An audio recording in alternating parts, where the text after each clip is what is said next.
حصہ حضرت انس بن نضر رضی اللہ عنہ کی شہادت کا۔ حضرت انس بن نضر رضی اللہ عنہ ایک صحابی تھے جو بدر کی لڑائی میں شریک نہیں ہو سکے تھے۔ ان کو اس چیز کا صدمہ تھا، اس پر اپنے نفس کو ملامت کرتے تھے کہ اسلام کی پہلی عظیم الشان لڑائی اور تو اس میں شریک نہ ہو سکا۔ اس کی تمنا تھی کہ کوئی دوسری لڑائی ہو تو حوصلے پورے کروں۔ اتفاق سے احد کی لڑائی پیش آ گئی جس میں بڑی بہادری اور دلیری سے شریک ہوئے۔ احد کی لڑائی میں اول تو مسلمانوں کو فتح ہوئی، مگر آخر میں ایک غلطی کی وجہ سے مسلمانوں کو شکست ہوئی۔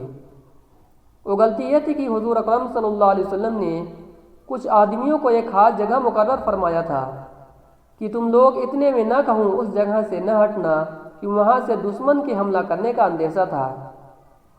جب مسلمانوں کو شروع میں فتح ہوئی تو کافروں کو بھاگتا ہوا دیکھ کر یہ لوگ بھی اپنی جگہ سے یہ سمجھ کر ہٹ گئے کہ اب جنگ ختم ہو چکی ہے، اس لیے بھاگتے ہوئے کافروں کا پیچھا کیا جائے اور غنیمت کا مال حاصل کیا جائے۔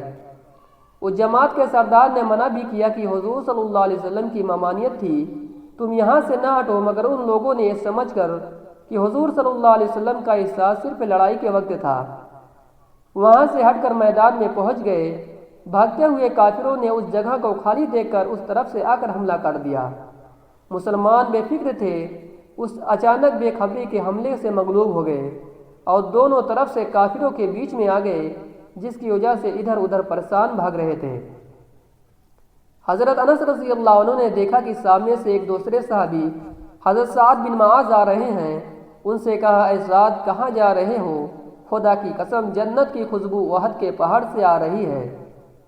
یہ کہہ کر تلوار تو ہاتھ میں تھی ہی کافروں کے ہجوم میں گھس گئے اور اتنے شہید نہیں ہو گئے، واپس نہیں ہوئے۔ شہادت کے بعد ان کے بدن کو دیکھا تو چھلنی ہو گیا سا 80 سے زیادہ زخم تیر اور تلوار کے بدن پر تھے۔ ان کی بہن نے ان انگلیوں کے پورے سے ان